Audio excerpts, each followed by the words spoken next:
آپ کا گویا چھوٹا بھائی ہوں. لوگ کہہ رہے ہیں یہ کیا ہے علماء دیوبند یہ کیا کر رہے ہیں کیا کر رہے ہیں, یہ تو مکس گیدرنگ ہے, یہ تو یہ ہے, تو یہ تو فلاں ہے. بھائی جب کسی کے عمل کا ایک غلط مطلب نکلتا ہو ایک صحیح مطلب, تو شریعت کیا کہتی ہے؟ صحیح مطلب.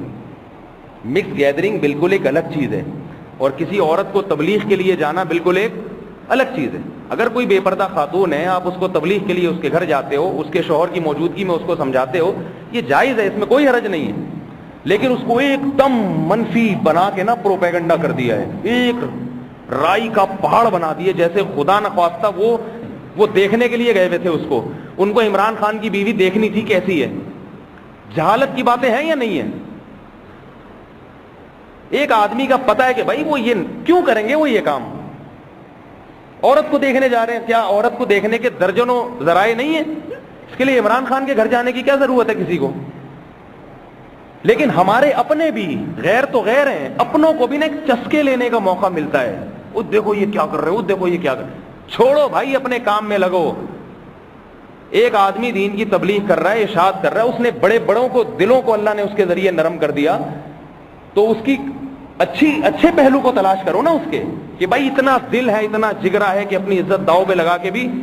ایک صاحب نے کہا انہوں نے کسی بہت بڑی طوائفہ کو اپنی بیٹی کہا ہے. مولانا طاری جمیل صاحب کے بارے میں کسی نے بتایا کہ ایک اداکارہ ہے ناچنے والی, مولانا طاری جمیل صاحب نے کہا یہ میری بیٹی ہے.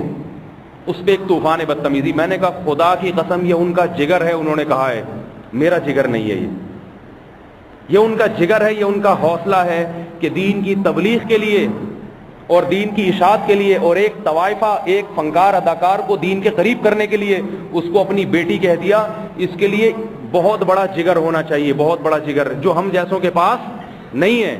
ہمیں تو اپنی عزت کی فکر ہوتی ہے, چاہے کام سارے الٹے کر رہے ہوں, صبح شام فلمیں دیکھ رہے ہوں, انہی طوائفوں کے ناچ گانے دیکھ رہے ہوں, مگر جب کسی عالم نے اس کو دین کے قریب لانے کے لیے, محبت ہی سے دین پھیلتا ہے نا.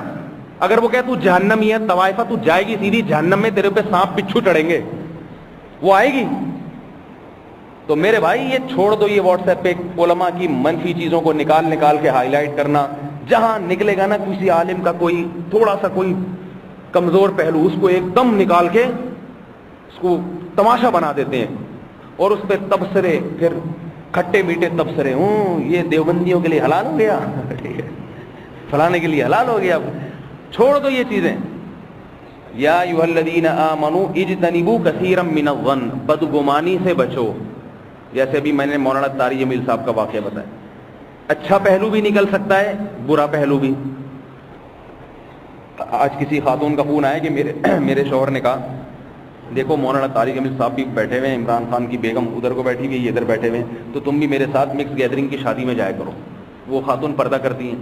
تو بھائی اس سے مکس گیدرنگ کی شادی جہاں مرد اور عورت کا مخلوط ماحول ہو ایک بیہودہ, اس کا استدلال کہاں سے درست ہو گیا؟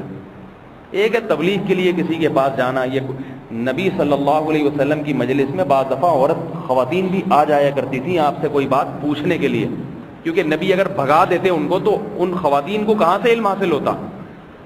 تو مکس گیدرنگ ایک الگ چیز ہے, کسی عورت کا کسی عالم یا مفتی کے پاس جانا دین کی بات پوچھنے کے لیے, یا کسی عالم مفتی کا تبلیغ کے لیے کسی عورت کے پاس جانا, جبکہ تنہائی میں نہیں ہے, اس کا مرد بھی شوہر بھی موجود ہے, بھائی بھی موجود ہے.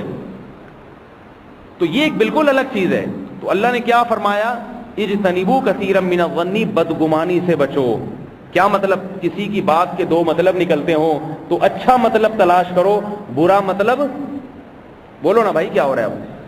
اس کا میں ایک آپ کو واقعہ سناتا ہوں بچپن کا. ایک دفعہ ہمارے جہاں تبلیغی جماعت آئی تو گشت کے لیے گئے, میں بھی ساتھ چلا گیا. تو ہم نے دیکھا کہ وہ جن کے ہاں گشت کے لیے جا رہے ہیں نا, وہ صاحب ہمارے سامنے ابھی گیٹ سے اندر داخل ہوئے ہیں. انہوں نے دیکھا تبلیغ والے آ رہا ایک دم اندر.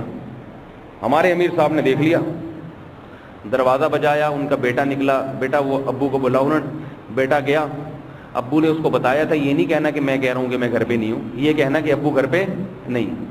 وہ آیا, کہنے لگا ابو گھر پہ نہیں ہے, حالانکہ ہم نے اپنی آنکھوں سے جاتے ہوئے دیکھا تھا. تو امیر صاحب نے فرمایا کہ دیکھو بھائی قرآن میں اللہ نے کیا فرمایا, بدگمانی سے بچو. ابھی یہ داخل تو ہوئے ہیں لیکن ضروری نہیں ہے کہ گھر میں ہوں. ہو سکتا ہے گئے ہوں پانی پی کے یا واش روم میں جانے کے لیے آئے ہوں اور پیچھے گلی سے نکل گئے ہوں. ایسا ہوتا ہے بہت دفعہ, اور عملی طور پر ممکن بھی ہے. بعض دفعہ ایک آدمی گھر میں آتا ہے اس دروازے سے آیا اور پتلی گلی والے دروازے سے نکل گیا. پتلی گلیاں کیوں رکھتے ہیں؟ پتلی گلی اسی وجہ سے ہوتی ہے کہ بھائی چوڑی گلی میں تو آدمی چوڑے میں آ جاتا ہے بعض دفعہ, تو ایک پتلی گلی بھی رکھی ہوتی ہے کہ بھائی ادھر سے آئیں گے تو تبلیغ والے پکڑ لیں گے, چلو بھائی. تو وہ پتلی گلی ہے کہ جب کوئی قرض مانگنے والا آیا